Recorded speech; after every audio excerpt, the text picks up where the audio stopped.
Hello and welcome to my YouTube channel Bappa Physics. कैसे हैं आप लोग?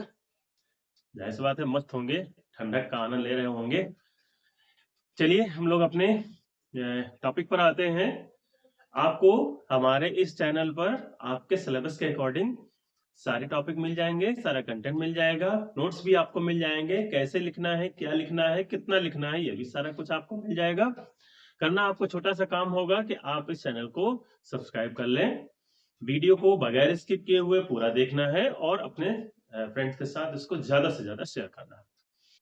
तो चलिए, हमारे जो पिछले वीडियोस हैं उनका लिंक मैं डिस्क्रिप्शन बॉक्स में दे दूंगा, आप उनको देख लीजिएगा क्योंकि इस टॉपिक से रिलेटेड बहुत सारे आपके वीडियो हैं प्रीवियस जो आपको देखना जरूरी है। तो हमारा आज का टॉपिक क्लासिकल मैकेनिक्स का ही है, जो कि आपके ग्रेजुएशन और पोस्ट ग्रेजुएशन दोनों के लिए बहुत महत्वपूर्ण होने वाला है। तो हमारा टॉपिक का नाम है D Alembert principal and examples. तो पहले पे तो ये principle of D Alembert principal क्या होता है उसको आपको समझना है और फिर हम उसका एग्जाम्पल करेंगे। तो पहली बात तो ये है कि डी एलेम्बर्ट किसी का नाम है, उन्होंने एक ऐसा प्रिंसिपल दिया था। क्या प्रिंसिपल दिया था उसी को आपको यहाँ पर प्रूव करके दिखाना है। बड़े क्वेश्चन में ये पूछा जाता है और इसका यूज आगे हम जितने भी हमारे टॉपिक हैं उनमें सब में इसका यूज कहीं ना कहीं जरूर होगा। तो चलिए देख लेते हैं डी एलेम्बर्ट प्रिंसिपल है क्या। इसके पहले हम लोगों ने प्रिंसिपल ऑफ वर्चुअल वर्क और वर्चुअल डिस्प्लेसमेंट पढ़ रखा। हमने आपको बताया, थोड़ा सा ब्रीफिंग कर दे, उसकी जरूरत है क्योंकि इसमें उसका यूज होगा। तो प्रिंसिपल ऑफ सबसे पहले वर्चुअल डिस्प्लेसमेंट। अगर कोई सिस्टम आपका इक्विलिब्रियम में है, टाइम को आप कांस्टेंट कंसीडर कर रहे हो, एज्यूम कर रहे हो, और थोड़ा सा छोटा सा इनफाइनेटेसिमल चेंज दिखा रहे हो सिस्टम में, तो वही चेंज जो हमारा होता है वही वर्चुअल डिस्प्लेसमेंट है।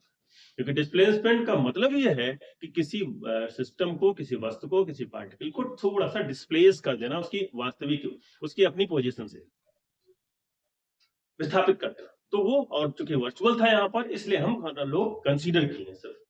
तो ये तो हो गया आपका वर्चुअल डिस्प्लेसमेंट। अब प्रिंसिपल ऑफ वर्चुअल वर्क, ऐसा सिस्टम जो कंसीडर किया था जो इक्विलिब्रियम में था, यानी स्टैटिक पोजीशन में था हमारा, और फिर हमने उस पर एक फोर्स लगा करके उसमें छोटा सा वर्चुअल डिस्प्लेसमेंट, सब कुछ वर्चुअल कर रहे हैं, तो जब वर्चुअल डिस्प्लेसमेंट दिया फोर्स लगा करके, तो जाहिर सी बात है आपका वर्चुअल वर्क ही होगा। तो वर्चुअल वर्क के लिए समेशन और I F I delta R I की वैल्यू हम लोगों ने 0 निकाली थी वहां पर, उसको हमको यहाँ पर यूज करना है। तो देख लीजिए, सबसे पहले तो आपको इसका स्टेटमेंट लिख करके आना है। It is the dynamic analogue. इस वर्ड पर आपको ध्यान देना है, डायनामिक एनालॉग। डायनामिक, वहां पर स्टैटिक या इक्विलिब्रियम था, यहां पर डायनामिक है, यानी उसी सिस्टम को जो आपने सिस्टम हमने आज यहाँ पर जो लिया था, उसी सिस्टम को आपको डायनामिक यानी गतिक दे देना, यानी कि मूव करा देना। डायनामिक एनालॉग माने होता है के जैसा। तो it is the dynamic analogue to the principle of virtual work, यानी जो प्रिंसिपल ऑफ वर्चुअल वर्क हम लोगों ने किया था, उसी सिस्टम को जो वहां पर हम लोगों ने कंसीडर किया था, जो स्टैटिक पोजीशन में था, उसी को हम डायनामिक कर दें, बस वही है हमारा डी एलेम्बर्ट प्रिंसिपल। तो देखिए क्या होगा। Principal of virtual work for applied forces in a static system.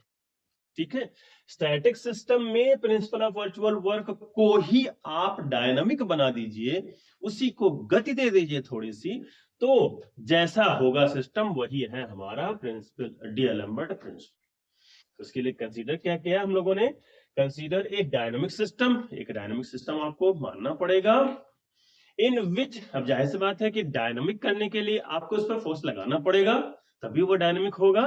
तो और जैसे ही फोर्स आप लगाएंगे, न्यूटन महाराज आ जाएंगे तुरंत, क्योंकि आपका सिस्टम के पास कुछ पार्टिकल होंगे, उनका कुछ मास होगा, और जैसे ही आपने कुछ उसमें अप्लाई किया फोर्स, न्यूटन महोदय तुरंत आ गए।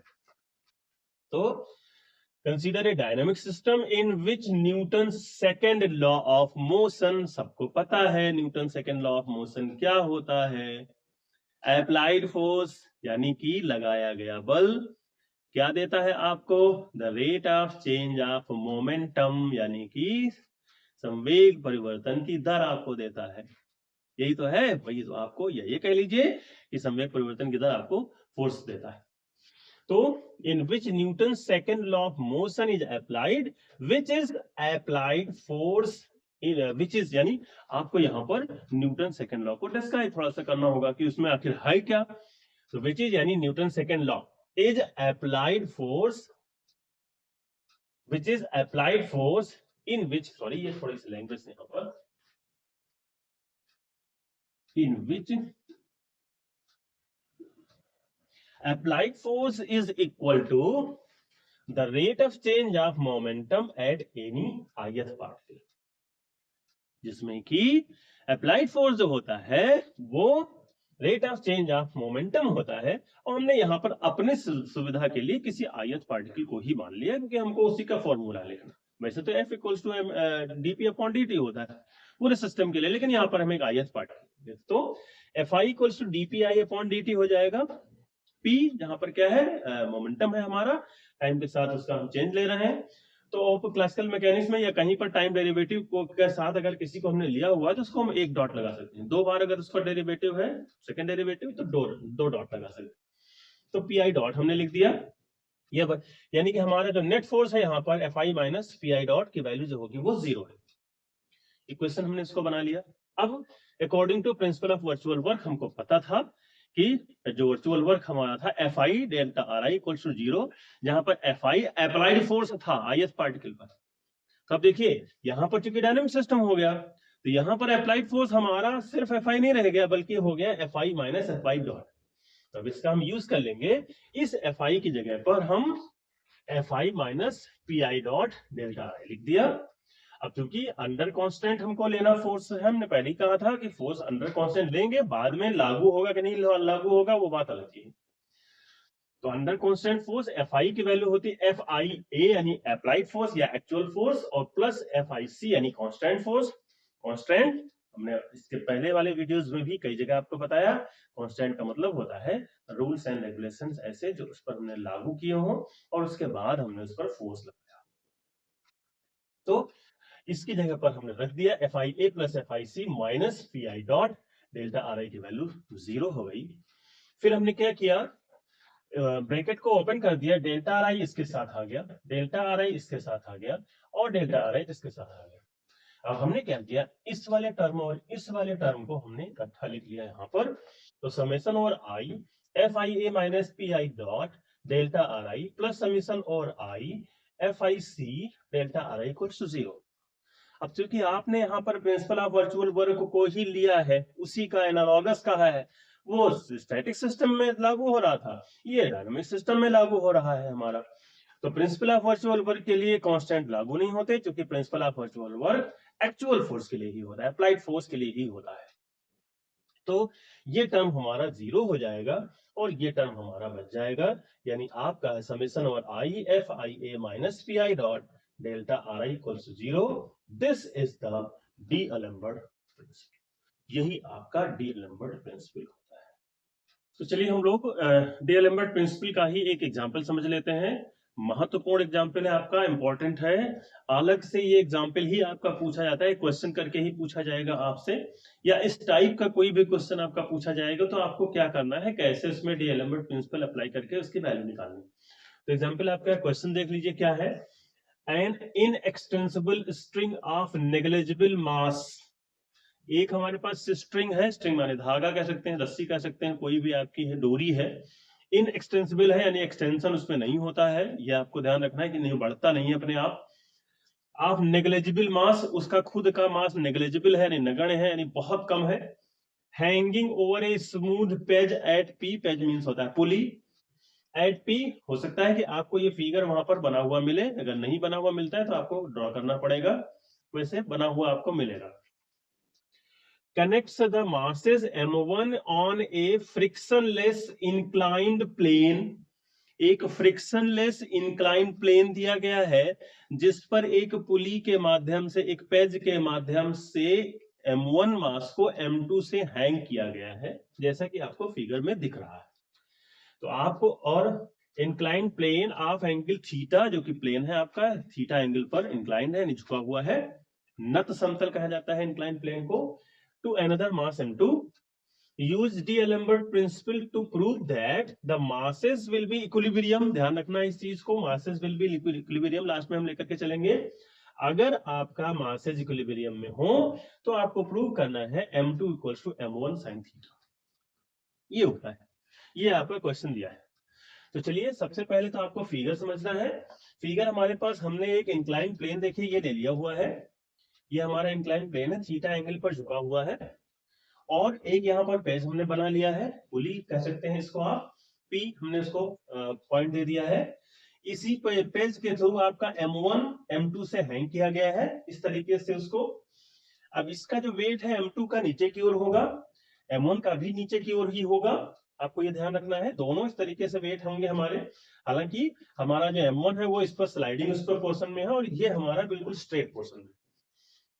तो अब आपको क्या करना पड़ेगा, m1 के कंपोनेंट्स को रिसॉल्व करना पड़ेगा, यानी इसका जो ये वाला पोर्शन आपका होगा सीधा, जैसा कि इसमें भार आपका नीचे की ओर वेट लागू होता है, तो वो आपका m1 g sin थीटा हो जाएगा, क्योंकि इसका वेट है हमारा m1 g और इसका वेट है m2 g।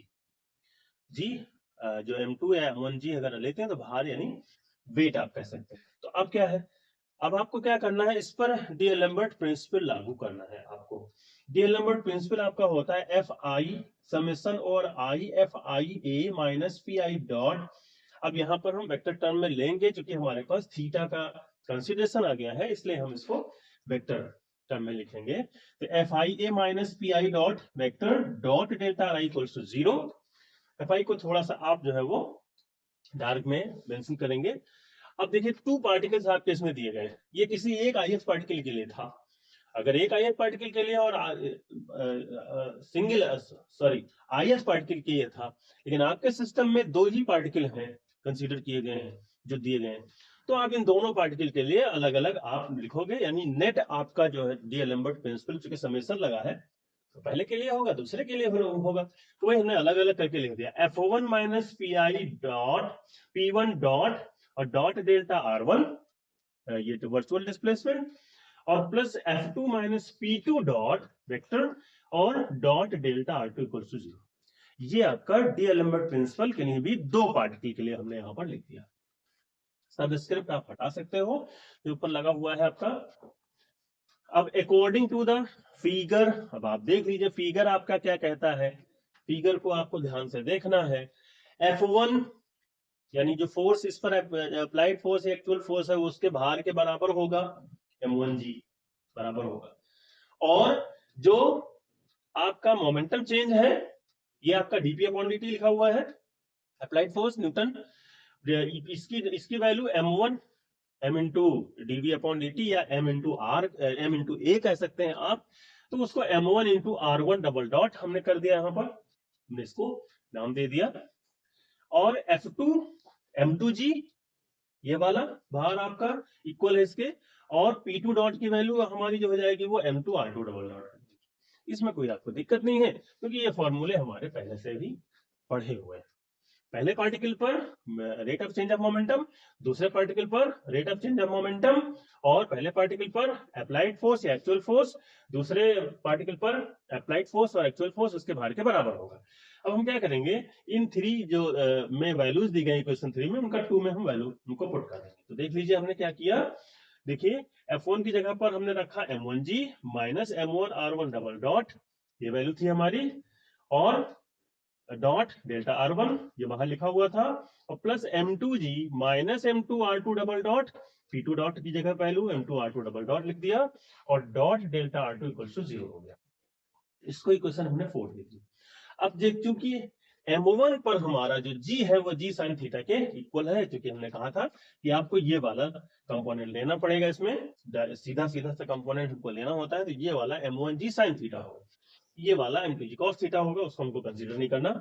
तो देखिए, तो at m1g equals to g sin theta है, तो हमने रख दिया m1 g sin थीटा, और ये इसमें से हमने m1 कॉमन ले लिया, तो g sin theta minus r1 double dot dot delta R1, plus इसमें से m2 कॉमन ले लिया, g minus r2 double dot dot delta R2 equal to 0। ये इक्वेशन आपकी हो गई 5, और इसको हम 6 कर देंगे। अब देखिए, चूंकि स्ट्रिंग आपकी क्या है, इनएक्सटेंसिबल है, यानी कि उसमें बढ़ोतरी नहीं होनी, किसी प्रकार की एक्सटेंशन नहीं होना। तो जब एक्सटेंशन नहीं होना है तो R1 और R2 जो हमारे हैं वो तो कांस्टेंट होंगे, उन दोनों का एडिशन तो कांस्टेंट होगा, यानी कि फुल जिसकी लेंथ होगी वो बदलेगी नहीं, तो कांस्टेंट है। तो R1 प्लस R2 की वैल्यू हमारी कांस्टेंट, यानी delta R1 equals to delta minus delta R2 आप लिख सकते हैं। ये भी आप कह सकते हैं कि जब इसका चेंज आप लोगे तो 0 हो जाएगा, तो यानी delta R1 equals to minus delta R2। या इसको अगर हम डिफरेंशिएट कर दें तो डिफरेंशिएट कर दीजिएगा तो R1 डॉट और प्लस R2 डॉट की वैल्यू भी 0 होगी, यानी R1 dot equals to minus R2 dot होगा। या R1 डबल डॉट अगेन कर दीजिए तो माइनस R2 डबल डॉट हो जाएगा, इसमें भी कोई दिक्कत नहीं है आपको। ये इक्वेशन 6 हो गई। अब हम क्या करेंगे, इक्वेशन 6 से और की वैल्यूज इक्वेशन 5 में कर देंगे पुट। तो हम लोगों ने इक्वेशन 5 और इक्वेशन 6 यहां पर देख लीजिए, क्योंकि स्ट्रिंग आपकी जो थी वो इनएक्सटेंसिबल थी, तो इसलिए ये कंडीशन हमारी फॉलो हो रही थी। अब हम क्या करेंगे, 5 और 6 को से वैल्यू निकालेंगे। तो अब देख लीजिए हमने 5 में क्या किया है, 5 हमारा था m1 g sin theta minus r1 double dot as it is है, और dot delta r1 as it is है, plus m2 g minus r2 double dot की जगह पर हम लिख सकते हैं माइनस का r1 डबल डॉट, तो माइनस और माइनस R1 डबल डॉट हमने लिख दिया, और डॉट डेल्टा R2 की जगह पर आप लिख सकते हैं माइनस का डेल्टा R1, हमने माइनस का डेल्टा R1 कर दिया। अब देखिए, इसको हमने इधर रखा और इसको हमने उधर ले गए राइट हैंड साइड में। लेफ्ट हैंड साइड में तो आपका सेम वैल्यू लिखी रहेगी, राइट हैंड साइड में ये वाला माइनस जाकर के प्लस हो जाएगा, तो आपका और अंदर आपका देखिए ये भी प्लस हो गया, माइनस माइनस प्लस, तो ये हो गया m1 g sin theta minus r1 double dot dot delta r1 equals to हो गया m2 g plus r1 double dot और डॉट डेल्टा r1। अब देखिए यहां पर आपका क्या हो गया, हमने ये डेल्टा r1 दोनों तरफ डेल्टा r1 है, इधर भी है, तो कैंसिल हो जाएंगे एक दूसरे से। तो आपके पास बचेगा m1 g sin theta minus r1 double dot, और इधर बचेगा m2 g plus r1 double dot. ये आपका वैल्यू दोनों तरफ बच जाएगी। फिर आप देखिए इसमें लिखा है to prove that the masses will be equilibrium if m2 equals to m1, यानी मासेस को इक्विलिब्रियम में करना। अगर मासेस आपके इक्विलिब्रियम में है तो उन पर लगा हुआ जो उनका एक्सेलरेशन होगा वो 0, यानी if the masses are in equilibrium then r1 double dot a1 और a2, चाहे a1 कहिए चाहे a2 कहिए, दोनों इक्वल टू 0 होंगे, यानी पहले पार्टिकल पर एक्सेलरेशन दूसरे पार्टिकल पर एक्सेलरेशन दोनों 0 होंगे, must be equal to 0, that is R1 double dot की वैल्यू हमारी जो हो जाएगी वो 0 हो गई।